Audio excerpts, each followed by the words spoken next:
Do you think it was wrong for him to take that position? No.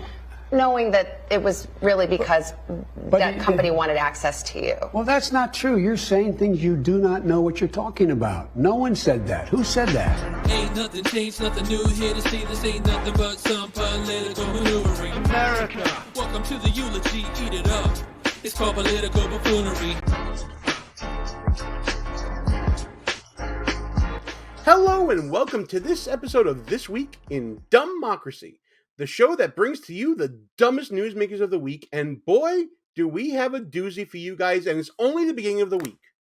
Of course, we're talking about the bombshell testimony that is said to have come out of the House Judiciary Committee's deposition of Devon Archer, the former business partner of Hunter Biden, who seems to have implicated Joe Biden, at least with knowledge of Hunter Biden's dealings internationally, specifically in Ukraine and China. But before we get to that, let's have a discussion of the parameters of how we'll be addressing this topic. First and foremost, I have a partisan view, and therefore my opinion can be called biased. You can certainly call me that. That said, I try to do my best, as many of you have seen who have watched my videos, to support my opinions with known facts. And that kind of leads me to the second point here. The reporting of this story is still very new. The transcripts of the testimony have not been released for the public to view. There's been no public proceedings in this. So we are going to go off of the reporting that has happened thus far on this topic, some reactions to that, and I'll give you my take as well to what's been transpiring with regards to Archer's testimony. But before we get to everything, please, everybody, subscribe to the channel, hit that notification bell, like, share, comment on the post. I want to know what you think about all this. But let's get into some baseline facts so we can start the discussion. We have here a story from the New York Post. My guy, Hunter Biden partner Devon Archer, says Joe Biden was on calls with foreign patrons for, quote, the brands. Former Hunter Biden business partner Devon Archer told Congress Monday that Hunter referred to President Biden, I assume back then Vice President Biden, as, quote, my guy, while connecting his dad to foreign associates nearly 24 times as Republicans move closer to starting an impeachment inquiry. Archer said during a 4-hour House Oversight Committee interview, I got that wrong, I thought it was Judiciary, my bad guys, but look, I'm clearing it up, I'm acknowledging a mistake. How many commentators do that? So before the House Oversight Committee, he testified that Ukraine national gas company Burisma Holdings paid Hunter up to $1 million per year to serve on the board because of his family's brand.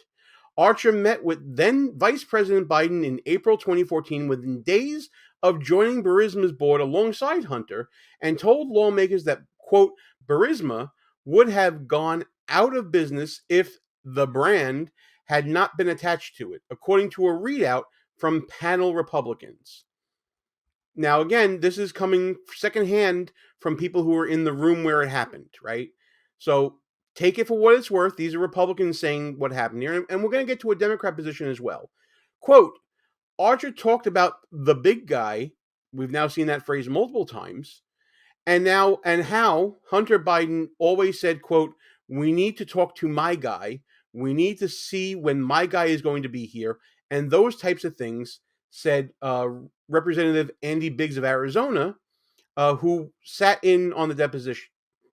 According to Archer, Burisma owner Mykola Zlochevsky, who allegedly told an FBI informant in 2016 that he was coerced to pay $10 million in bribes to Hunter and Joe Biden, put intense pressure on Hunter in late 2015 to enlist U.S. support for ousting Ukrainian Prosecutor General Viktor Shokin, who had investigated Burisma, the Republican readout said. Again, this is from the Republican side, so take it as you see it. At one point, Hunter Biden, Zlochevsky, and Burisma executive Vadim Polzarsky stepped away and, quote, called D.C., Archer said, which seems to implicate Joe Biden. This raised concerns that Hunter Biden was in violation of FARA, the GOP majority tweeted. Archer also said Hunter Biden, whose probation-only deal for tax fraud, we've discussed that before, collapsed last week, put his father on speakerphone more than 20 times during business dealings to promote the brand. It's all for the brand. Biden Inc. You may have seen that story as well in Politico many years ago. Joe Biden was on speakerphone during a Paris dinner with reps from a French energy company, Archer said. And while his son was in China with Jonathan Lee of BHR Partners, which is a state-backed investment fund co-founded by Hunter in 2013, after he introduced his father to Lee during an official trip to Beijing. Now, the article goes on. We're going to leave a link in the description. I don't want to rob you of the entire discussion here, but we've heard the Republican side. Now let's get to the Democrat side of things. We have a clip of Congressman Dan Goldman from the People's Republic of New York City and his reaction and his readout from this deposition. Like what you see so far? Go ahead and smash that thumbs up button. Also, leave us a comment and tell us what you're thinking. And don't forget to subscribe so you never miss another show. So this is a portion of Dan Goldman's press conference, a sort of an impromptu meeting with the press outside of the deposition of Devon Archer.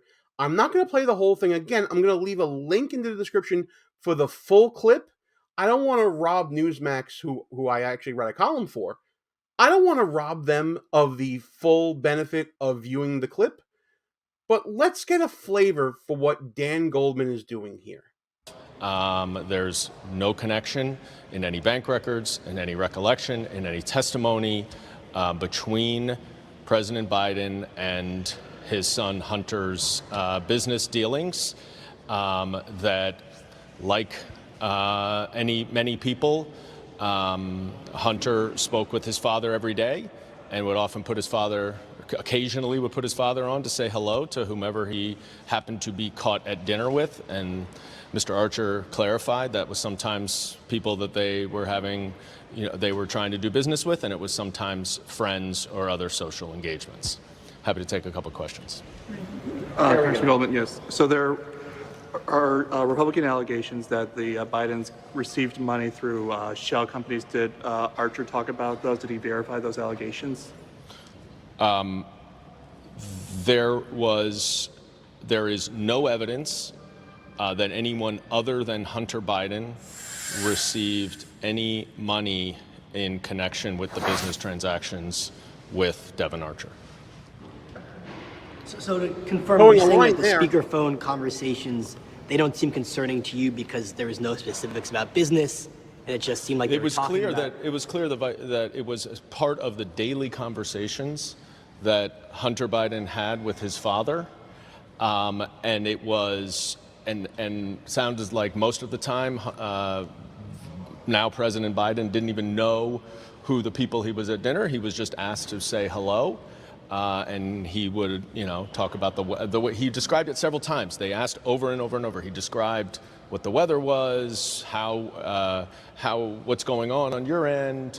The witness was very, very consistent that none of those conversations ever had to do with any business dealings or transactions. They were purely what he called casual conversations. Doesn't that contradict the president's statement saying that he never talked to any of Hunter Biden business associates? Clearly he talked, whether it's about the weather or whatever, but he said specifically that he's never talked to them.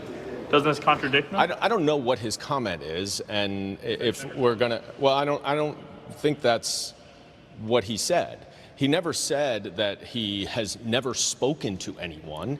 He said that he had nothing to do with Hunter Biden's business dealings. If he says hello to someone that he sees his son with, is he supposed to say, "Hi, son"? No, I'm not going to say hello to the other people at the table or the other people on the phone. It's kind of a preposterous premise to think that a father should not say hello to people that the son is at dinner with, and that is literally all the evidence is. Okay, so Dan Goldman's kind of making some stuff up here because we have a clip. We have more than one clip. We have multiple clips of Joe Biden completely denying any involvement whatsoever in Hunter Biden's foreign business dealings. How many times have you ever spoken to your son about his overseas business dealings? I've never spoken to my son about his overseas business dealings. I have never discussed with my son or my brother or anyone else anything having to do with their businesses, period. And what I will do is the same thing we did in our administration. There will be an absolute wall between personal and private and the government. What was your role as vice president in charge of policy in Ukraine and your son's job in Ukraine? How is that not a conflict of interest? It's not a conflict of interest. There's been no indication of any conflict of interest from Ukraine or anywhere else. Period. I'm not going to respond to that. So you think that everything that happened was kosher? You know there's not one single bit of evidence, not one little tiny bit, to suggest anything done was wrong. You know that. But you keep asking me these questions. It's okay. Vice President, as you said, your son Hunter today gave an interview, admitted that he made a mistake and showed poor judgment by serving on that board in Ukraine. Did you make a mistake by letting him? You were the point person on Ukraine at the time.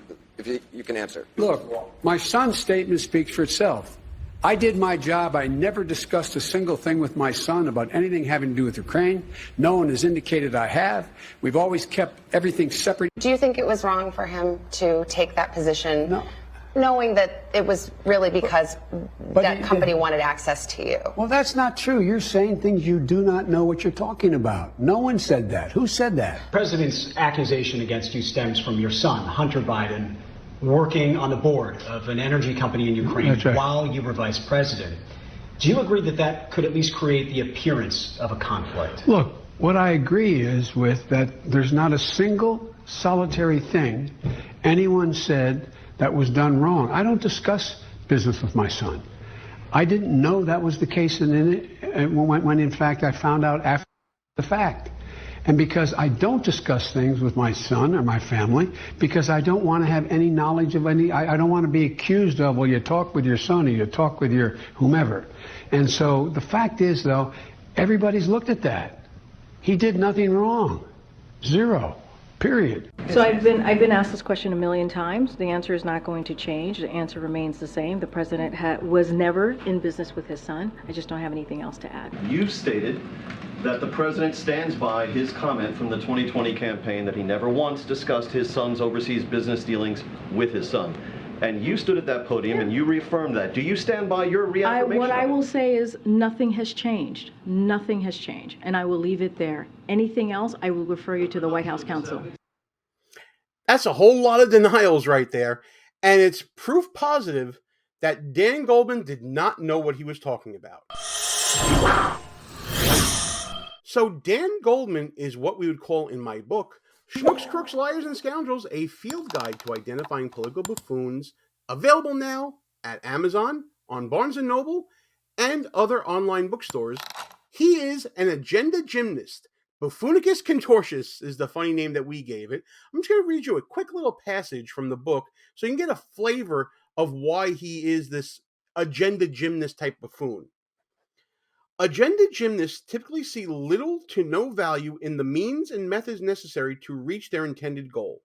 Therefore, trivialities like core values, integrity, honor, and character are measured only by the mileage each offers towards reaching the desired outcome.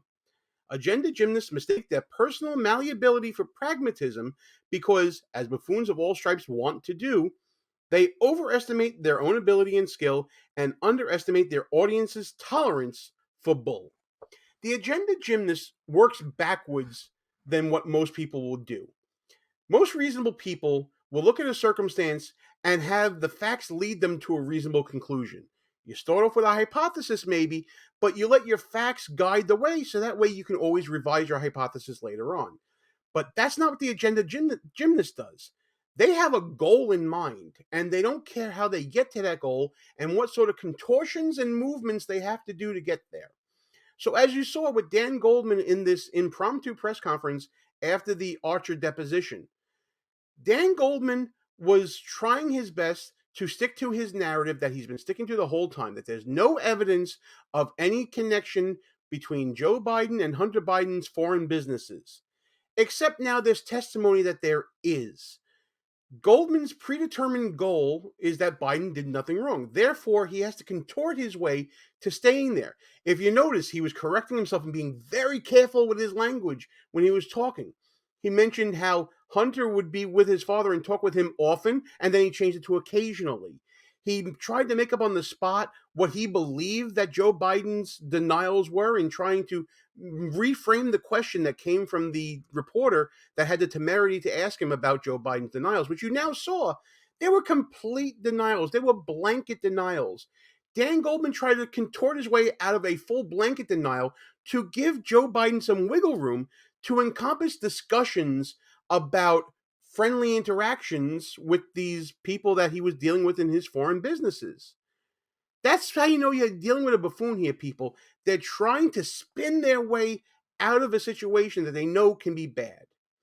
Now, there are plenty of rebuttals that can be brought substantively to Dan Goldman. One of them could be that we have this 1023 document from the FBI that was discussed in the New York Post article where Zlochevsky was discussing $10 million that was given through coercion to Joe and Hunter Biden. They were both mentioned in that 1023.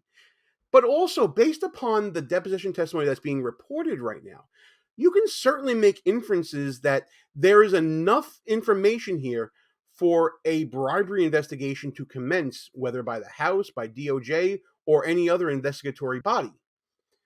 I'm going to let Professor Turley, Jonathan Turley, a man I respect a great deal, explain as he gives his reaction to Neil Cavuto on Fox News earlier this week. Now, they're going to come back and counter, so to be fair to all parties involved, that there's nothing unusual here, that if the son is trying to say, that's my dad, the vice president or the former vice president, we don't know the timing of some of these calls when he was still a vice president or when he was a former vice president, but be that as it may, that, he's not only his son, but he's with his father all the time. And this proves that he's at this dinner event or at this other function, and there's dad who pops up on the phone. Now, the White House might argue, do you know how often this happens with Joe Biden? He's in a lot of phone calls, and there are a lot of people who say hi, Joe, or whatever. So they're going to play it differently. But you're saying you can't play this differently, right? No, you can't. I mean, Representative Goldman made this sound like he was calling his son's travel soccer team. I mean, these were almost 24 calls with these corrupt business figures from Ukraine, Russia, and China. And the president called to show that he was part of the brand. Now, look, you can deny most anything, but the American people are not being fooled. The polls, really indicate that. They see this for what it is. I mean, it is corruption. The question is, what did they get for their money? Not just what they thought they were getting, but what they might have gotten for their money. We have to find those answers. And what's astonishing to me is for Goldman to come out and say, can we go away now? I mean, can we just call it a day? You just had the close friend of the president's son saying that he was part of selling an influence peddling brand. I don't think this is the time that most people are going to feel it is to take a powder. I totally agree with Professor Turley and his points. I also agree that when he says there's still some more investigation to do here. We haven't gotten a real A to B connection showing money going to Joe Biden from any of these foreign business dealings. But what we do have, folks, is what I like to call falsus in uno, falsus in omnibus. It's a legal term that is used, which basically says if you lie once, there's no reason for me to believe you in anything else that you say. Joe Biden has clearly been caught in a lie here, and it's a lie that he's been repeating since 2019, that he has no interactions with Hunter Biden and his foreign business dealings. Well, guess what? Devon Archer just went under oath to say the exact opposite, and no amount of spin from Dan Goldman is going to change that. That's going to do it for this video. Thanks for hanging in there so long. Since you have, please subscribe to the channel if you haven't already. Hit that notification bell. Please like, share, comment on this video. I want to know what you think. Did I present this as fairly as I could? Could I have done any better in presenting it? Was I too fair to the other side in their arguments? What do you think about the arguments that I put forth? I want to know everything. Let's get a conversation going here in the comments so we can continue discussing this very big topic that has implications going into the 2024 election. And so you can keep coming back for even more discussions like this as we go through this week in DUMBmocracy.